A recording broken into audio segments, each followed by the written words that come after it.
Hello, ladies and gentlemen, and welcome to my Week 11 Top 25 predictions. We have a lot of good games this week. It just keeps getting better. Super underrated games, really, but these next couple weeks are going to be quite the crazy ones. But let's just go ahead and get straight into it. So first off, this is a Thursday night game, which is like bless up. I get to watch college football on Thursday. Thank you. It's Virginia. How it is Virginia at Louisville though. And the thing is I'm kind of split here because Virginia seems to play really good on the road, but Louisville seems to play extremely good at home. See, Virginia at home loses to NC State, loses to James Madison, but then they go on and also got killed by Georgia Tech on their home turf. When they go on the road, they upset at the time number 10 North Carolina, and then they take Miami into overtime. So it's kind of like this team is really good on the road or performs much better on the road. No better place to do it than Louisville, right? Well, Louisville at home seems to perform way better because, every step they've taken outside of their stadium, they have struggled. When they played at Georgia Tech, they won by 5. At NC State, they won by 3. And then at Pitt, they lose by 17. But when they come home, they destroy Notre Dame and they shut out Duke. And, I guess they slaughtered Virginia Tech, except Virginia Tech's not that impressive. And they put up 56 on Boston College. So this one's kind of split decision. I think Virginia can do some damage, but overall, this Louisville team is just a better team and will just be able to handle it very easily. Louisville's home team, sorry for the mic noise. Louisville's home crowd is just something else right now. I keep saying it. I think Louisville is like a top 3 team if they're playing at home. Oklahoma State at UCF. This one's a little scary. Whenever I see a road game and I'm like, ooh, don't be so certain now. A team on the rise going on the road, it could be scary. Just like Oregon State. Both times Oregon State was favored by 3 points on the road. They lost by 3 points. And guess what Oklahoma State is favored by right here? They're favored by 3. And this UCF team has given teams multiple problems. Of course, they went into Oklahoma and played them to a 2-point game. They got their butt kicked by West Virginia, but their quarterback had 3 interceptions. I do like the quarterback, and I think if he could cut down on the mistakes, he can play pretty good. Most recently, he just went on the road to Cincinnati and did not perform well at all, but still they ended up getting the win. And all in all, it's a road game. Even if it's Cincinnati, it's a road game. But now they're coming back home, and if this dude doesn't make mistakes, Oklahoma State will struggle. But Oklahoma State right now has a really unique team. Obviously, at running back, you've got Ollie Gordon, and then at quarterback, you have Alan Bowman. These two people have just been ripping it up. Ollie Gordon should be in the Heisman talk. He is just ridiculously good. And I think Oklahoma State will be able to win this if UCF makes mistakes. I do think Oklahoma State is a pretty solid defense, like a pretty all-right defense. This could be higher scoring, but UCF, if they make mistakes, which they probably will lead to their demise. MSU at Ohio State, do we even need to talk about it? Ohio State's favored by 31. If Michigan went on the road to Michigan State and dropped 49 on them and didn't allow a point, Washington went on the road to Michigan State, dropped 41 and only allowed 7. Michigan State's going on the road to the number 1 team in the nation. Give me Ohio State. I'll give them 7 just because. I'll give them 7. Game of the week, we got Michigan at Penn State. We've been waiting for it so long. Michigan is finally going to play somebody, and they're only getting favored by 4.5.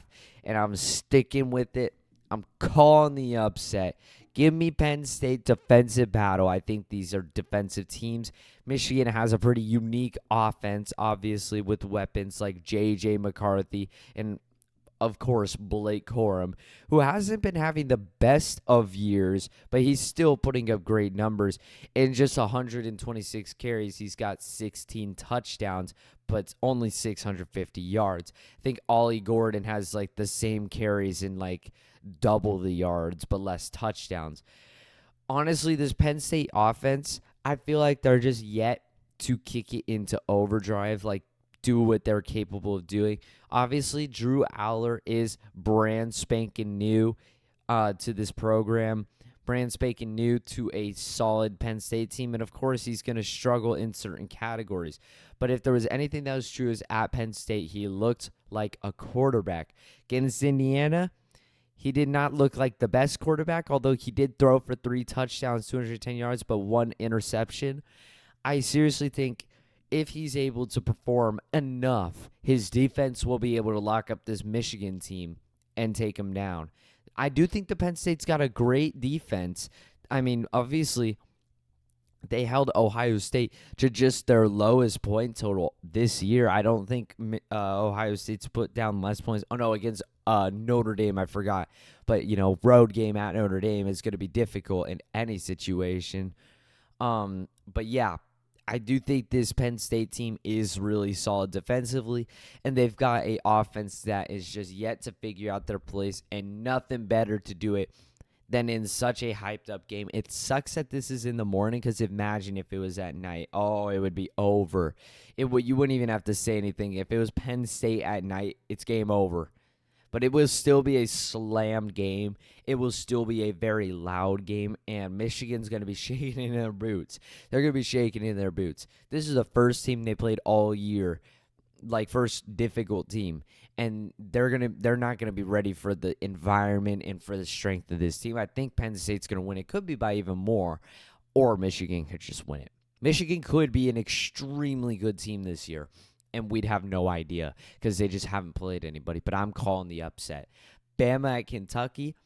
I feel like this one can be a bit closer than people like it to be, because Kentucky, they've only lost to respectable opponents.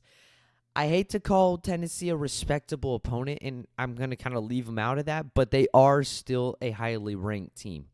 And Kentucky hung in there with them. But the other 2 teams they've lost to was at Georgia at night, and then against Missouri at home. And Missouri is a flawless team right now. Those are the 2 losses. Those 2 teams look like the best 2 teams in the SEC. And then they take a 6-point loss to Tennessee, which pretty much came at the end of the game. If like Ray Davis could perform like how he was performing against Florida. I mean, against Tennessee, he had 16 carries for 42 yards and a touchdown. That's not good. Devin Leary went off against Tennessee.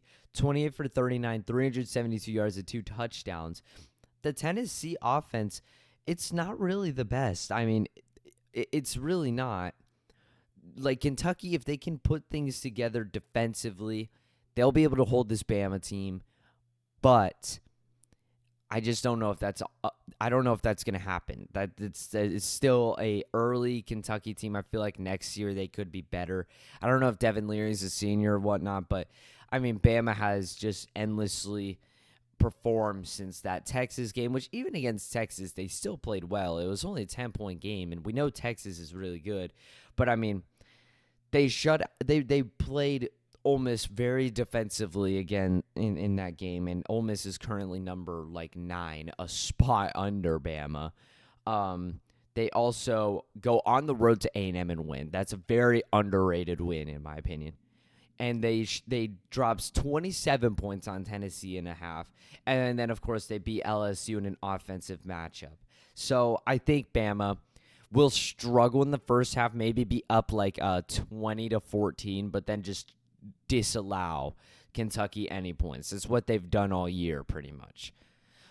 Texas Tech at Kansas. I feel like this one could be a little scary, and I think ESPN agrees with me. They're only favoring Kansas by 5, and this is a good Kansas team. Don't get me wrong. I mean, obviously with the upset over Oklahoma and then a road win against Iowa State, this is a pretty underrated and pretty good Kansas team. but they still do have an inconsistent quarterback, in my opinion, at the very least. But yeah, this Texas Tech team has failed to be what they were supposed to be this year. And it's a road game. Texas Tech will make it close, make it scary, cover the spread if the spread stays, but lose to Kansas.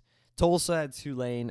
They're saying Tulane's favored by 23, and Tulsa did get killed by Washington. So give me and Oklahoma. Give me Tulane simply. U of A at Colorado. Very, very interesting one we've got on our hands. Very interesting because Colorado has played opponents very well this year at home. Obviously, their losses at home are against USC, a 7-point game. Against Stanford. Oh my goodness, my nose. I don't know why it does this whenever I make videos. It just literally collapses. Against Stanford, they lose in double overtime by 3. And then against Oregon State, they lose by 7 to Oregon State. So they play pretty good at home. And the Colorado Stadium, even though they're 4-5, it is still crazy. U of A, I mean, it's another ranked opponent at Colorado. I'll still favor U of A. This is what I said for the Oregon State Colorado game, I think. But give me U of A, but Colorado could make this one interesting. Baylor at Kansas State. Nothing to be said here. Give me Kansas State. What has happened to Baylor football? It's ridiculous. Give me Kansas State. Miami at FSU. Almost threw this one on Game of the Week just because even though it's not two ranked opponents playing each other, this one always provides us with a good matchup, and I'm calling for another one. Florida State has, since that LSU game, which would have looked like their most likely extremely close and competitive game, from that game on, they've done nothing but struggle with some of their opponents. I mean, of course, at Boston College, they win by 2. At Clemson, they win by 7 in overtime. Duke, they only won that because Riley Leonard got taken out of the game, and they tried to go for it on 4th and goal, and the freshman missed a throw. Honestly, if Duke kept their quarterback, they probably would have put him away, but I think they were demoralized, and on a road game, you can't have that. And even at Pitt, they're struggling to put him away by, they win by 17 in the 24-7 matchup. Against the good teams, they struggle, and this is a good team. Although if Florida State puts this away, I think they win out. They've just got to play at Florida, which is a tough one. Even though Florida's not that good of a team, it's still a rivalry, and it's on the road. So, yeah, this one could be close. I don't want Florida State to lose, but, man, if Miami wins, that would be, insane. That would be truly crazy. But Florida State, man, they're for real. They should win this game. Utah-Washington, oh, my. Now, the thing is Washington's been a little bit of a weird – or, I'm sorry, Utah's been a little bit of a weird team this year. Obviously, I was hating on them for putting up 21 points in a blowout match against my Sun Devils. But really, I mean, Utah is a questionable team. They really are. Obviously, we know what happened at the beginning of the year, but this team looks to have a really solid defense. Obviously, they only allowed UCLA 7 points, but their offense only put up 7. They got a pick 6 in that game to win 14-7. At Oregon State, they only put up 7 on a fairy tale touchdown in a 7-21 annihilation. Kicked the crap out of Cal at Utah, but then they go on the road to USC and win to a last-second field goal. However, I think USC's lack of defense versus Utah's good defense was able to put together some upset there. But then they play Oregon at Utah and they get clobbered. Then they host ASU and clobber them. So this seems really, really weird. I think Washington's defense is a little bit worse, but it is at Washington. This Washington team is just better than USC. So give me Washington by quite a bit. That's all that needs to be said about this. I mean, Utah, they dropped in the rankings after I was complaining about them in the rankings because I guess the college football playoff listens to me, except for on Tennessee. So that's pretty cool. Tennessee, speak of the devil. One of the games of the week, Tennessee at Missouri. Y'all, Tennessee's favored by a point. Can you believe it? I mean, really, it's crazy. On the road at Tennessee, or at Missouri. They got the audacity to favor Tennessee. I'm sorry, just look at how you can tie it like this. Look at how Missouri played at Kentucky. Look at how Tennessee played at Kentucky. And that's already just a thing. Missouri just played Georgia at Georgia to a 9-point game, and they lost because of 2 picks. Tennessee's yet to beat anybody. Like, really, they're yet to beat anybody. Their only competition, they've lost. They went on the road to Bama, and they allowed 27 points in one half, and they didn't put up 1 point in the second half.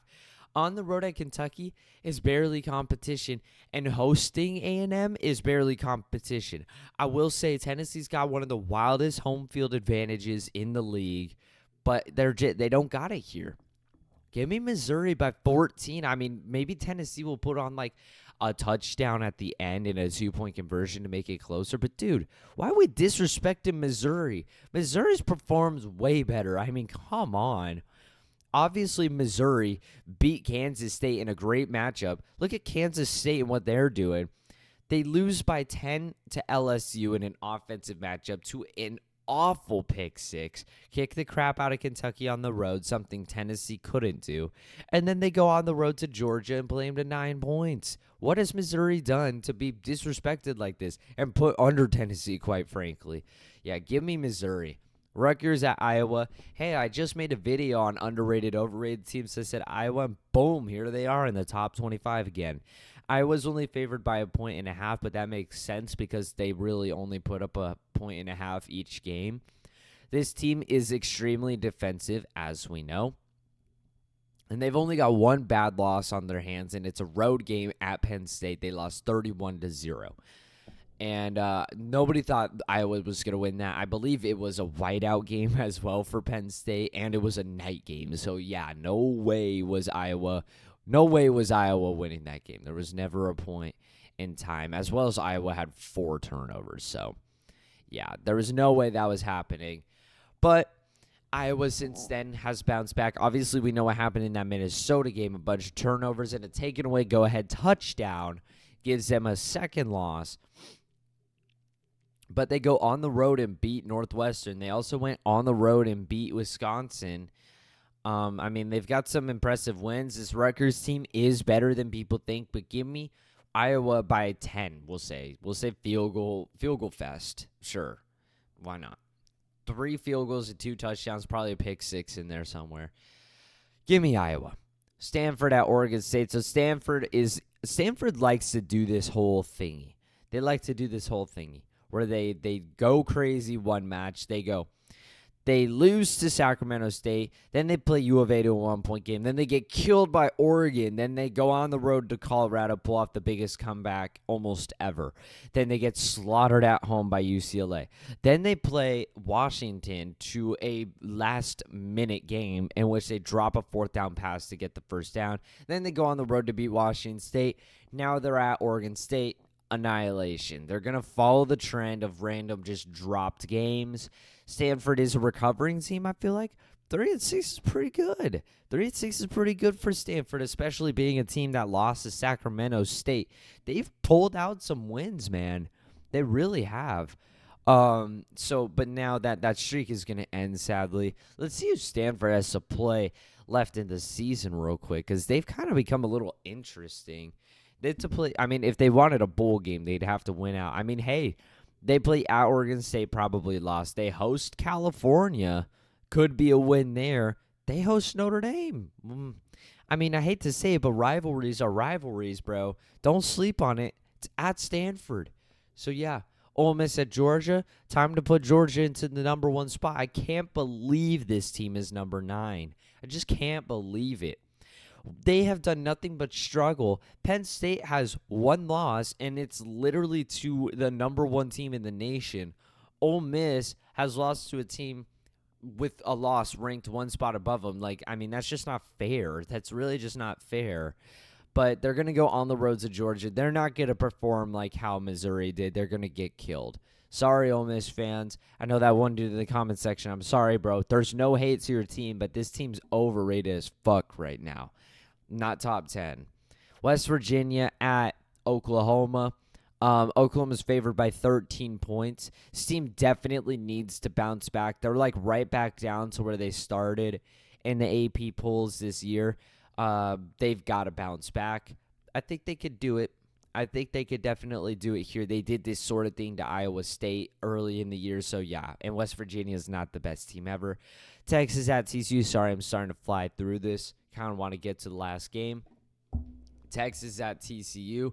Originally, this looked like it was going to be a fabulous game, but TCU is just not that good this year. But Texas, they like to drop certain games where they're close. This will probably be like 31-17 or something with TCU scoring a last-second touchdown, make it closer.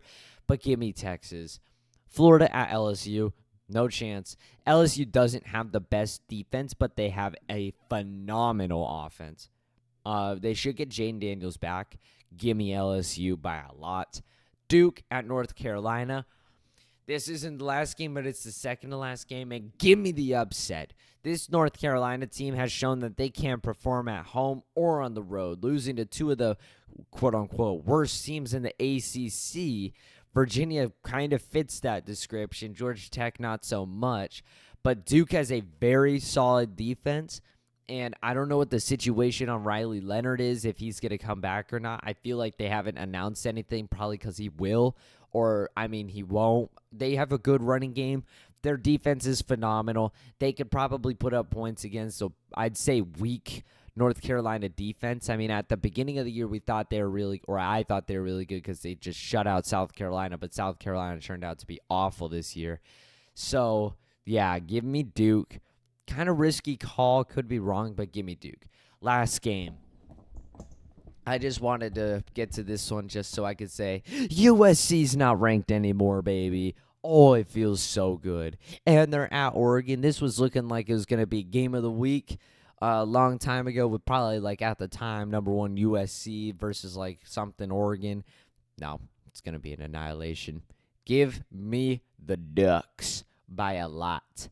And this is the last game of the week. I hope you guys enjoyed this video. A like and subscribe would help. A comment always helps, and that's all for me. Adios.